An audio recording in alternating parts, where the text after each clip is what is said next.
Hi friends, welcome back to S skills. ಕಳೆದ ವಿಡಿಯೋದಲ್ಲಿ ನಾನು ಅಪ್ಪರ್ ಫಾರ್ಮುಲಾ ಹೇಗೆ ಹಾಕೋದು ಅನ್ನೋದು ನಾನು ನಿಮಗೆ ಹೇಳ್ಕೊಟ್ಟಿದ್ದೆ. ಈ ಒಂದು ವಿಡಿಯೋದಲ್ಲಿ ನೀವು ನೋಡ್ತಾ ಇರ್ಬೋದು, ಆ ಒಂದು ಅಪ್ಪರ್ ಫಾರ್ಮುಲಾ ಹಾಕಿ ಬಿಗ್ ಲೆಟರನ್ನು ನಾನು ನೇಮ್ಗಳನ್ನ ತೊಗೊಂಡಿದ್ದಂಥ ಅದೇ ಡಾಟಾನ ನಾನು ಇಲ್ಲಿ ಮೆನ್ಷನ್ ಮಾಡಿಟ್ಟಿದ್ದೀನಿ. ಆ ಒಂದು ಮೆನ್ಷನ್ ಮಾಡಿರುವಂಥ ಎಂಟ್ರಿ ಆಗಿರುವಂಥ ಡಾಟಾನ ನಾನು ಈಗ ಪಕ್ಕದಲ್ಲಿ ಆ ಒಂದು ಸ್ಮಾಲ್ ಲೆಟ್ರಲ್ಲಿ ಆ ಒಂದು ನೇಮ್ಗಳು ಬರಬೇಕು. ಆ ಒಂದು ಸ್ಮಾಲ್ ಲೆಟರ್ ನೇಮ್ಗಳನ್ನ ಬರಕ್ಕೆ ಬೇಕಾಗಿರುವಂಥ ಫಾರ್ಮುಲಾ ಏನು ಅಂತಂದರೆ ಈಕ್ವಲ್ಸ್ ಲೋಯರ್ ಅನ್ನೋ ಒಂದು ಫಾರ್ಮುಲಾ ಸ್ಮಾಲ್ ಲೆಟರ್ಗೆ ಬೇಕು. ಆ ಒಂದು ಲೋಯರ್ ಅನ್ನೋದನ್ನ ಫಾರ್ಮುಲಾ ನಾನು ಟ್ಯಾಬಿಂದ ಸೆಲೆಕ್ಟ್ ಮಾಡಿಕೊಂಡು ಓಪನ್ ದಿ ಬ್ರ್ಯಾಕೆಟ್ ಆಯಿತು. ಡೈರೆಕ್ಟು ಪಕ್ಕದಲ್ಲಿ ನಾನು ಆ ಪ್ರಿಯಾ ಶರ್ಮಾ ಅನ್ನೋದನ್ನ ಸೇಮ್ ನೇಮನ್ನು ನಾನು ಸೆಲೆಕ್ಟ್ ಮಾಡಿಕೊಂಡು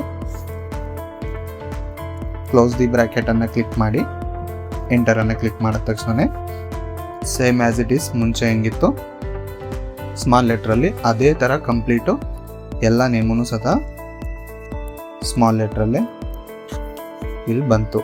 ಡ್ರ್ಯಾಗ್ ಡೌನ್ ಮಾಡಿದ್ಮೇಲೆ ಕಂಪ್ಲೀಟಾಗಿ ಎಲ್ಲನೂ ಸಹ ಸ್ಮಾಲ್ ಲೆಟ್ರಲ್ಲೇ ಬಂದಿದೆ. ಇದೇ ಥರ ಹೆಚ್ಚಿನ ಎಕ್ಸೆಲ್ನ ಶಾರ್ಟ್ಕಟ್ ಕೀಸ್ನ ವೀಡಿಯೋಸ್ಗಳಿಗಾಗಿ ನನ್ನ ಚಾನಲ್ನ ಸಬ್ಸ್ಕ್ರೈಬ್ ಮಾಡಿ. ಮತ್ತು ನಾನು ಅಪ್ಲೋಡ್ ಮಾಡುವಂಥ ಎಲ್ಲ ಎಕ್ಸೆಲ್ನ ಶಾರ್ಟ್ಕಟ್ ಕೀಸ್ಗಳು ಮತ್ತು ಫಾರ್ಮುಲಾಸ್ಗಳನ್ನ ವೀಡಿಯೋಸ್ಗಳಿಗಾಗಿ ನನ್ನ ಚಾನಲ್ನ ಸಬ್ಸ್ಕ್ರೈಬ್ ಮಾಡಿ. ಮತ್ತು ಅಲ್ಲಿ ಬರುವಂಥ ಬೆಲ್ ಐಕಾನನ್ನು ನೀವು ಕ್ಲಿಕ್ ಮಾಡೋದ್ರಿಂದ ನಾನು ಅಪ್ಲೋಡ್ ಮಾಡುವಂಥ ಎಲ್ಲ ಹೊಸ ವೀಡಿಯೋಸ್ಗಳು ನಿಮಗೆ ನೋಟಿಫಿಕೇಷನಿಂದ ಬರುತ್ತೆ. Thanks for watching.